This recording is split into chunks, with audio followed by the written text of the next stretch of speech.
Hello YouTube. So a little bit of an update. Yeah, it's not an easy one. This all hell broke loose. So I did say in a previous update that I might have to. It might be out of my hands, depending on if I could have got the Ecume de Mer, the little sailboat I was living on, out of Lestac, a place near Marseille. We had made it back out to anchor. We was waiting on a few. We was one day away from being able to get out of there.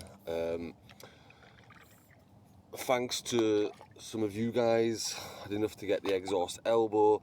I could have ordered one, but it was going to take like 5 days, or I could have picked it up. So the plan was to sail the next day to, well, just beyond Marseille, maybe stop at La Ciotat, at anchor there, then go and pick up a used exhaust elbow, but a stainless steel one that would have been alright. Probably better actually than buying a new one that weren't stainless steel. And then have a working engine again. But we had a rough day at anchor that was coming. There was meant to be a wind change, which I'd fixed the sails enough that I could have got out of there in not too high winds. You wouldn't have wanted to risk it in high winds. The wind the day before didn't come. It was strange. And then on the evening, just before it was meant to turn really bad, it blew, but the completely opposite direction. And somebody will back me up on this. There was a little sandy beach there, and I was like, would that be a better option than what's about to come? Anyway, you don't generally purposely put boats on beaches, so yeah. All night awake watching the anchor, 60 up to 60 knot gusts, I think. We held the boat next to me at about 7 a.m. This big steel 50-foot boat, I saw it just go straight past me. So the grief I'd get anyway, and people always come on, oh, if you've anchored the boat properly it won't move. That was a serious boat with 2 anchors down. So, and the guy whose boat it is like qualified sailor, not like me. Anyway, I held, so my anchor held. Now, what then happened, probably about 9:30 in the morning, the boat that had gone, one of 2 things has likely happened here. The boat that had gone, in their absolute panic to then get going again, they've gone straight across the front of me. I had chain and rode. And I debated coming on here and telling fairy tales, get me out of the grief, but I won't. They actually did knock the front of my boat. And then, it was pretty much immediately after that, I went. It's only after I know how I went, but going, so all of a sudden, the boat's loose. And I was anchored near the international ferry port, which is pretty secure, so you're not meant to be going in there. And I had like seconds to grab the tiller. Now the boat could have either gone this way or this way, and it was swinging obviously with the gusts, whatever. And I needed it to go this way. Just my luck, it went this way. If it had gone this way, we could have landed it on the beach. There wasn't enough time to get a genoa up. I ran for it. All it would have done was we'd have got in a. We wouldn't have been able to do the turn. So went to the tiller and was like, right, I'm just gonna have to crash land the boat the best I can crash land the boat, causing the least amount of damage.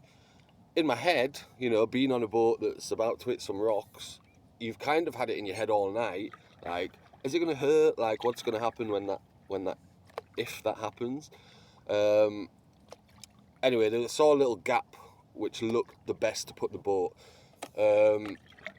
And the thing with there was the swell was coming more southern or more southwest, and where I was protected from the swell, so it wasn't like terrible to be there. The wind was strong, and as I say, I don't think the wind got me, and I'll get to why.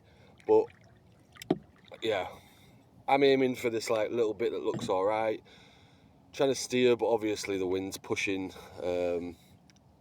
As I'm on the approach, I've like got a little wet bag with my stuff, and as I'm getting closer, I'm like, right, kind of trying to brace for the impact. A little bit too slow to brace for the impact. Hit a rock on the keel. It just brought the boat to a halt, but took me completely off balance. Bang, straight off the back, banged my head in the water. Nightmare. Swim, jump up on the international dock, and from there, very quickly, all the authorities were there. The fire brigade was there. I hadn't even called. What are you doing here? What are you doing here? And it's like, oh, well, I'm wet through, a little dazed, and there's a boat on the rocks where it clearly shouldn't be, so it looked quite obvious. Anyway, I will say the fire brigade were really good. Like, they helped me. We got some tyres. We got the boat secure. As I said, the swell wasn't really coming in, so it wasn't, a boat still against the rock, but I tried to put it in the best possible place I could put it. And it was secure. What happened next is where the issue comes. So,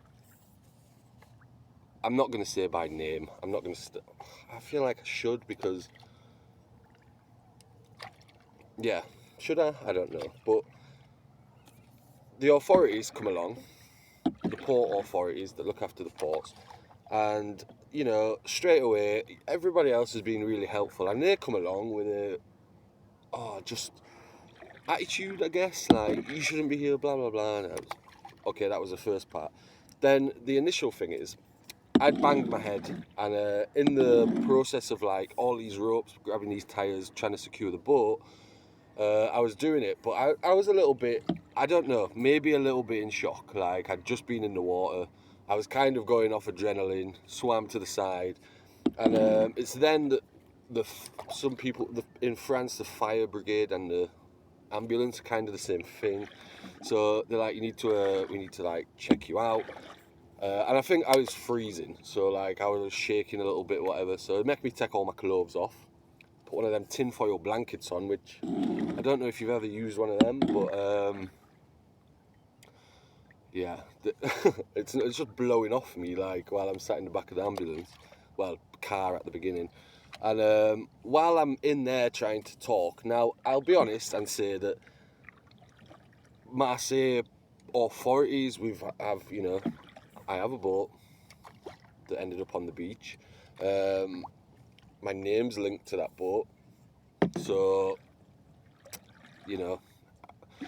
I was trying to act a little bit stupid in the situation, which probably made them think the bang on the head had actually maybe worse than it was. Like, I wouldn't have my own back gone to the hospital, but they kind of insisted you need to go to the hospital. Like, you've been in the water, you banged your head.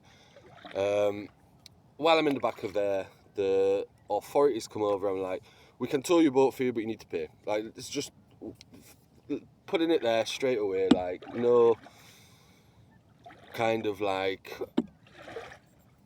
it's just, yeah, I get you're gonna have to pay to get towed. It's fine. Like, if I'd have known what they was going to do, I'd have said no. I'd have said leave it on the rocks.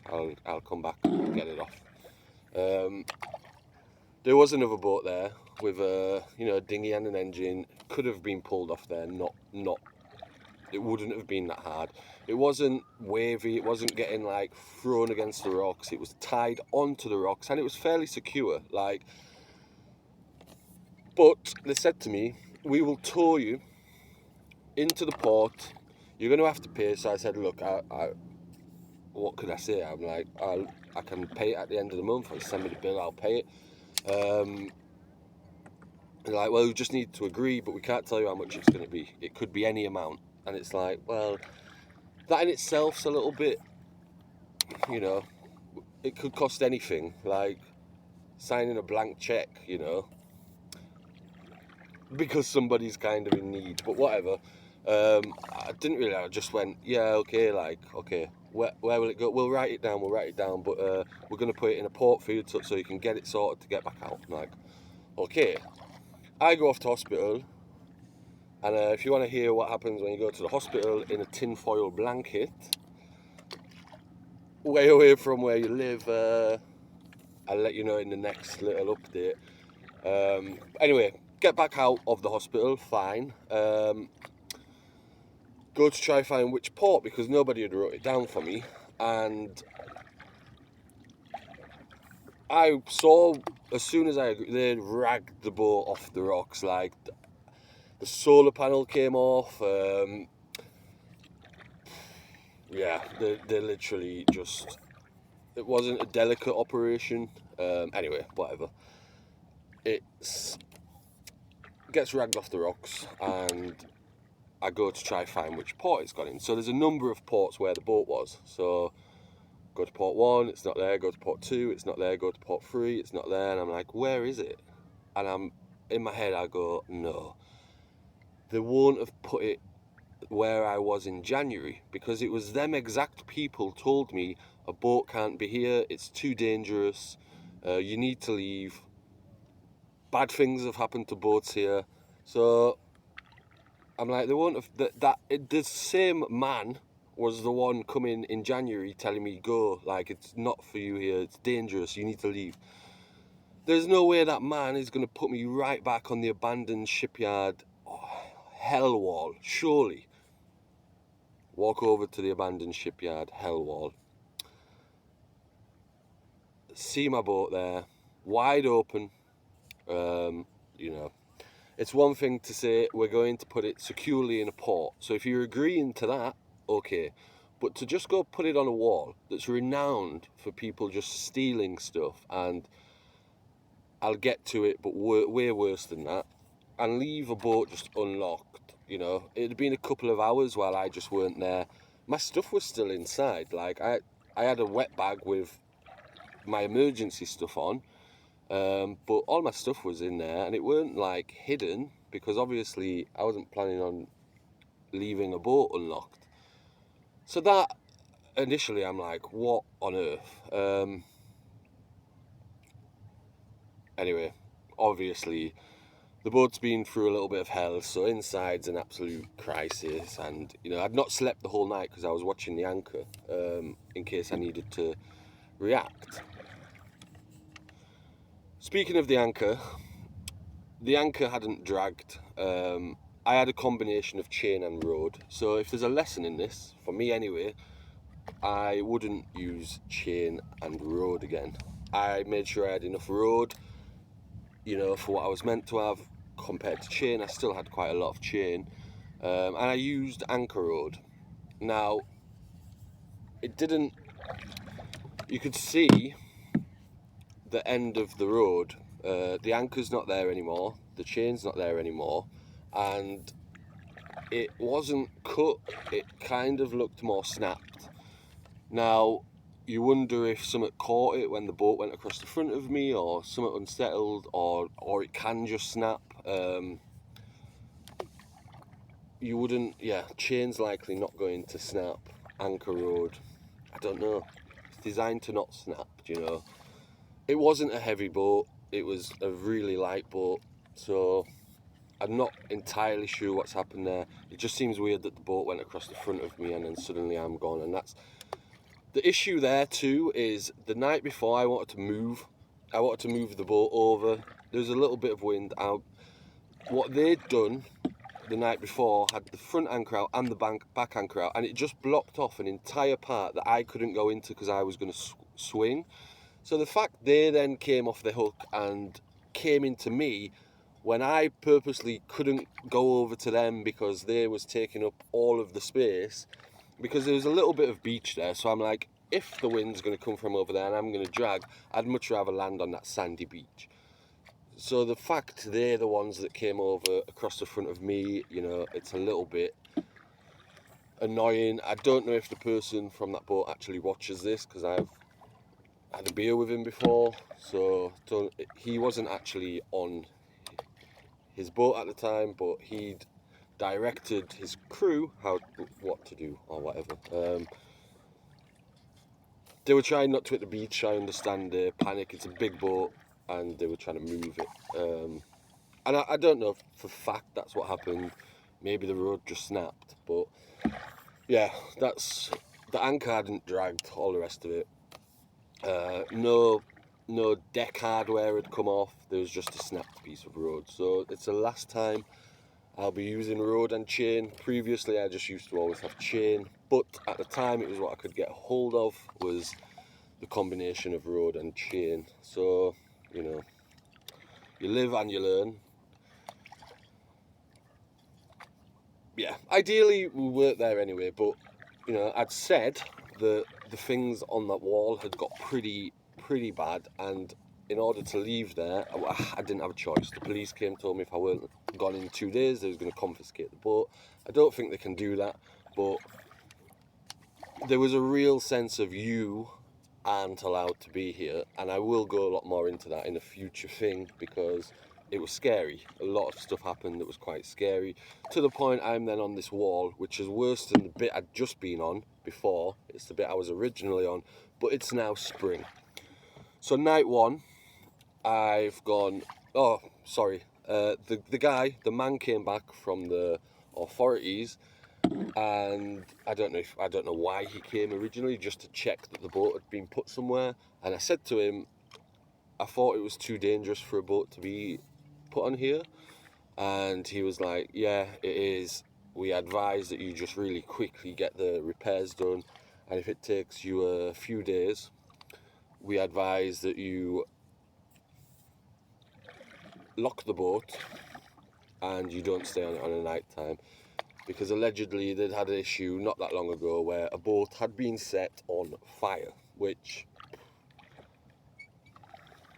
someone gonna come at me saying you shouldn't, or you should be on your boat. When you're getting told it's not safe to stay on your boat there, ideally you don't. I'm like, I don't know what to do. I need a night. I've not slept. I was like, oh, I'm just gonna have to go book somewhere to stay for a night. Gone into Marseille, because as it's getting to night time there, there's gone 8 o'clock, you just don't want to be out on the streets. So tried to kind of rush to do that. In the process of everything happening, my phone had got some water in it. It wasn't working. I couldn't make the reservation. Headed back over to the boat, had to barricade the door closed. It was hell on that night. You know, honestly, just not nice. And the following day, I was like, I need to go find somewhere to stay. Within 24 hours, I'd kind of thought, right, I need to row out, see if I can find my anchor and chain. And the weather now is going to be all right. Maybe I can add some, sounds bad, I know, but some road again and still get going. But very quickly, my annex was stolen. The hatch got forced again, and there was some like serious threats. And I wasn't actually trying to leave the boat. I was for forever. I thought I need to get away for a few days while I get a plan. All of my stuff's on the boat. I need a way I can get it off, or to tow the boat out to somewhere else. But money just became like flat out none, to the point I was like in a completely different town just for somewhere to stay. You know, there was a couple of nights on the beach, and in the end of that, I I ended up like that. Someone would help me to get out of there and get a flight. So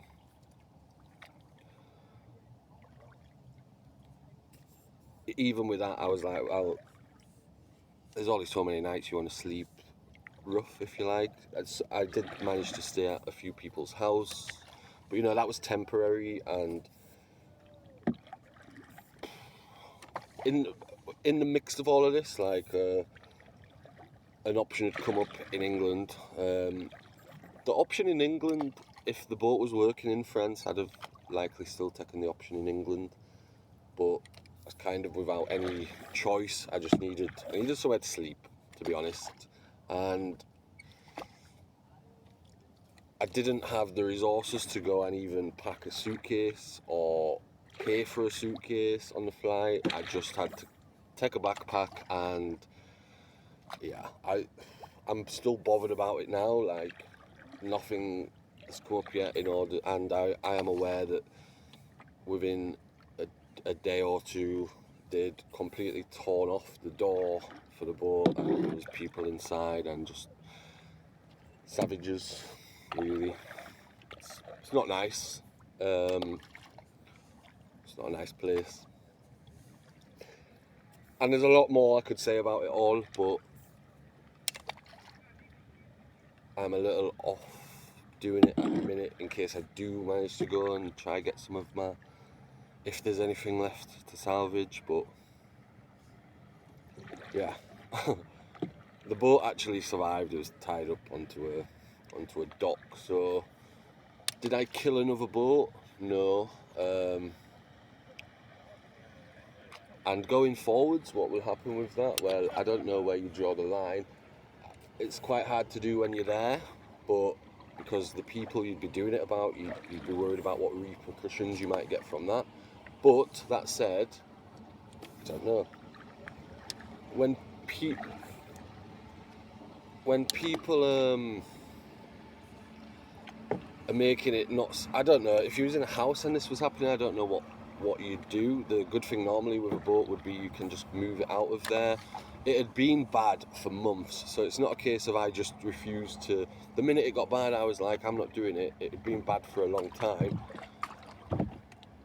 It had just got to a point where it's like, I'd much rather be, I'm not going to go extreme and say dead, but, you know, end up in an altercation, end up in hospital where, yeah, it's not worth it. Like,